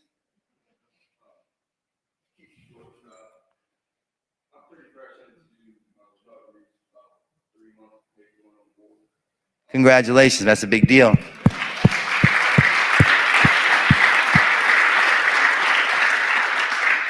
I promise you it takes a lot longer to get 3 months sober than it will take to get 3 years sober.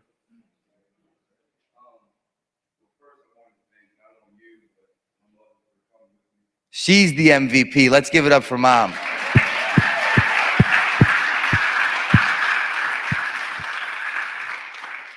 I mean that from the bottom of my heart. I go to these 12-step meetings and I hear people say, I worked real hard for this seat. And that's great, but I don't agree with that. You know who worked real hard for my seat in my 12-step meeting? My mother, my employer, my significant. Anyone that crossed my path worked real hard for that seat, because if justice was due, Mom, I'd be dead years ago. So thank you for loving him until he hopefully learns how to love himself.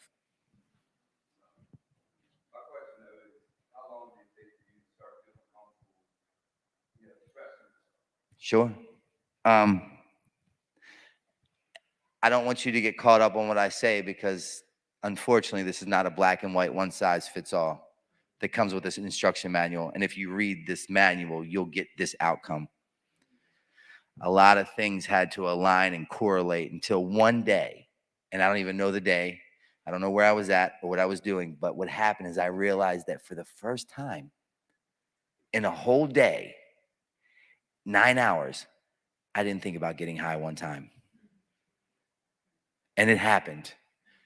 But just like all the other blessings in my life, it happened unbeknownst to me, but I was bought in completely.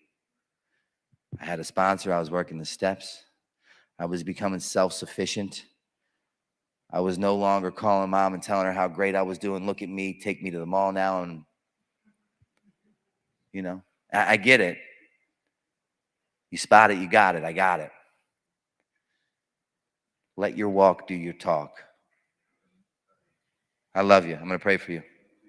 Love you, Mama.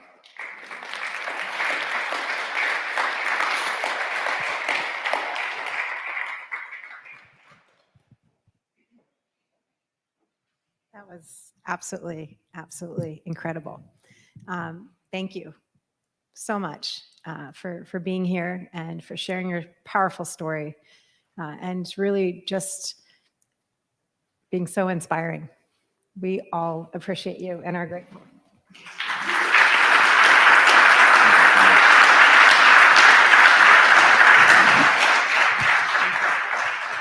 I think Mr. Novak said it best when he said, what did you say? You said from pain to purpose. And truly this evening, I think we all, every single one of us, shared your pain. But even more so, I hope we all, every single one of us, share your purpose as well. And I think your purpose is something that shines from you. And I hope we can take it on and find our purpose and add to the incredible inspiration you're already providing the world. Thank you. Thank you. Thank you.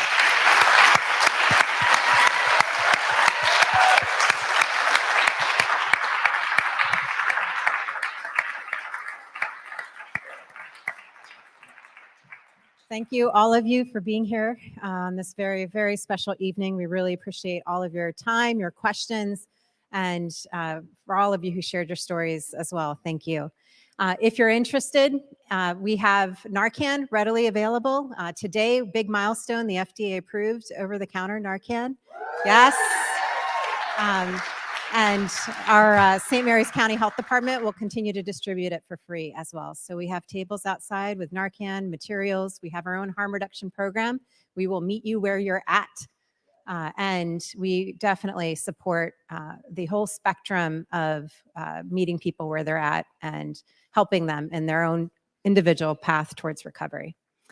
Thank you very much. And thank you again. And really, really, anything we can do in St. Mary's County, we'd love to have one of your Novak's houses here as well. Here, if anybody wants to come up.